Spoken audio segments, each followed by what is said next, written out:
No previous international, no other cup final, indeed nothing Wembley ever staged, matched the glamour of this event, the final of the World Cup. The cream of the world's players battle for the honour of playing on this arena on this afternoon. Waiting in the tunnel were England on the right and West Germany. When the moment came for the players to march out, 97,000 fans gave them the biggest roar of the competition.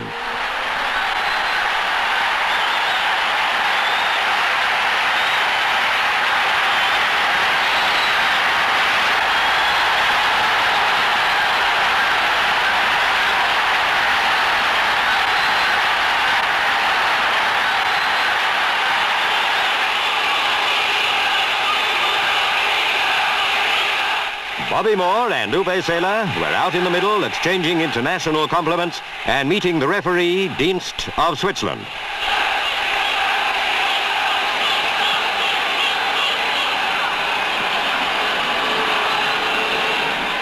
You might call this the moment of truth for Alf Ramsey. His 3 years of team building, as the Germans kicked off, coming up for its crucial test. England looked unfamiliar in their red shirts. A long shot gave Banks no trouble. And what a test for the 22 star players, 90 minutes away from the game's highest glory or defeat. In possession was that all-round player, Sigi Heltz, moving into a position spelling danger for England. Banks alert as usual. The West German attack had bite and purpose. On they came again. An English defensive lapse gave the ball to Haller. And that was it.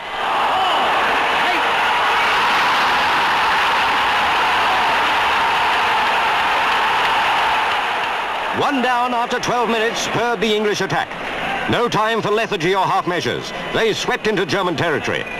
Tilkowski cleared, only to put Bobby Charlton in possession. Another fine save, but there was no stopping England. This time a chance came to West Ham's Geoff Hurst. It's the equaliser!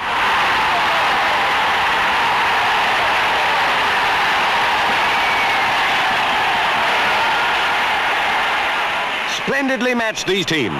German top scorer Emmerich had a chance. Fortunately, Gordon Banks anticipated his shot.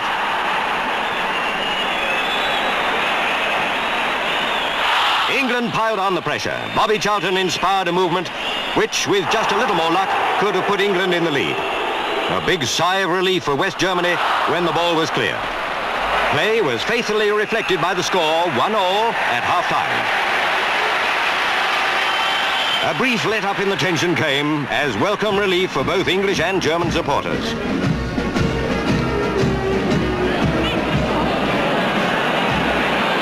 But as England kicked off, playing right to left and quickly built up an attack, excitement made the Wembley atmosphere electric. England had to score. And if the prayers of millions could inspire them, surely a goal was not far off.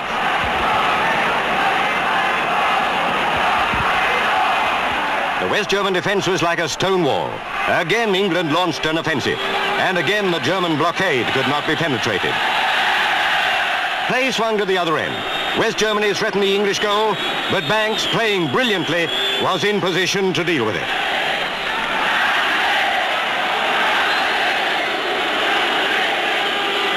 The ball goes to Bobby Charlton. Charlton to Hunt on the left.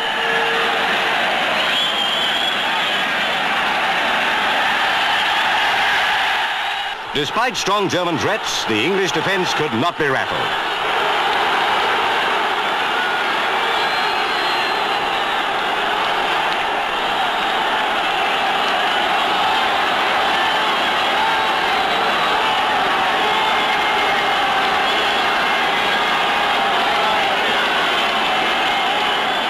It's there! Peters has scored!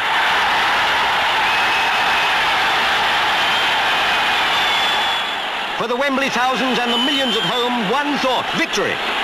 England, spurred by their 2-1 lead, played like a team inspired to clinch a win.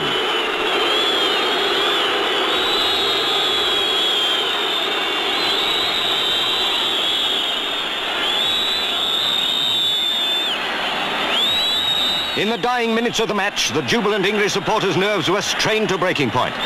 The World Cup was within England's reach. If only they could keep the lead for a few desperate minutes against the West Germans. Now a team playing their hearts out to keep in the running.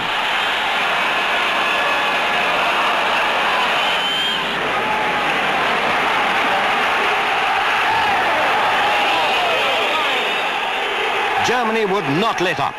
Then, seconds before the final whistle, agony for England. Weber scored. It had to be extra time. The first period of extra time proved to the full the value of Ramsey's training methods. England began with a vigour and speed astounding after the gruelling 90 minutes they'd already played. Charlton and his fellow sharpshooters came back time after time in the Ramsey spirit, believing that with sustained attack the goals must come. Then Geoff Hurst, cool and collected, had the ball in the net. No, it bounced out. Goal claimed England. No goal, protested the Germans. The referee consulted the linesman, who'd been in line with the posts, and goal it was.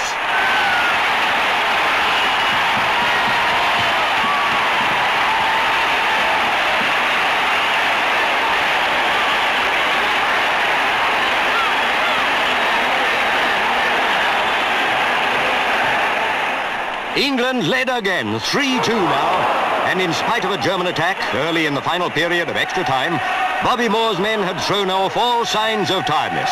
It was West Germany who were now noticeably the slower team.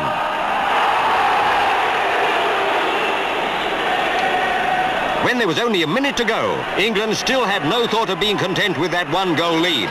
Racing to beat the whistle, Geoff Hurst saw an opening in the defence and achieved the hat-trick.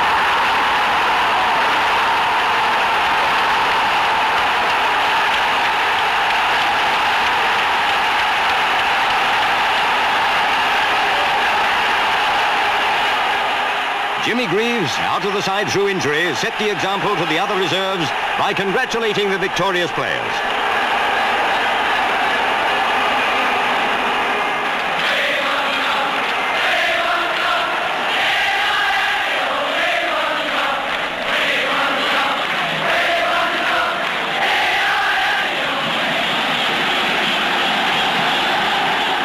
Bobby Moore led England up to the Royal Box to receive the Jules Rimet Cup and the winners' medals. To be here as winners of the FA Cup has often been described as the summit of a footballer's ambition. How much greater was the triumph they enjoyed now.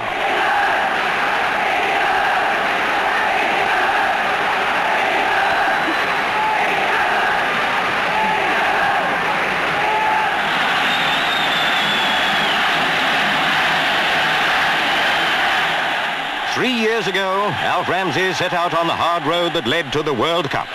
Only the optimists thought he could possibly succeed. Certainly not West Germany, whose team now ran a lap of honour. They were very sporting losers. But it was England that the whole world of sport was now cheering.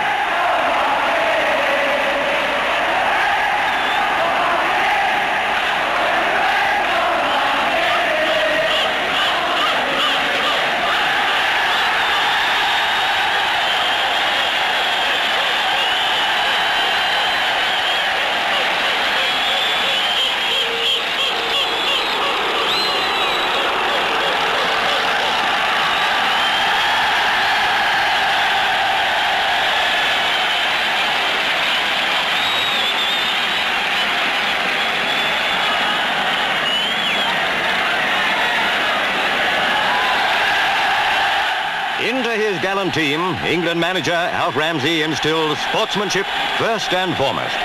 How well they applied his teaching. May we, in 1970, be represented by a team of sportsmen as good as these winners of the World Cup.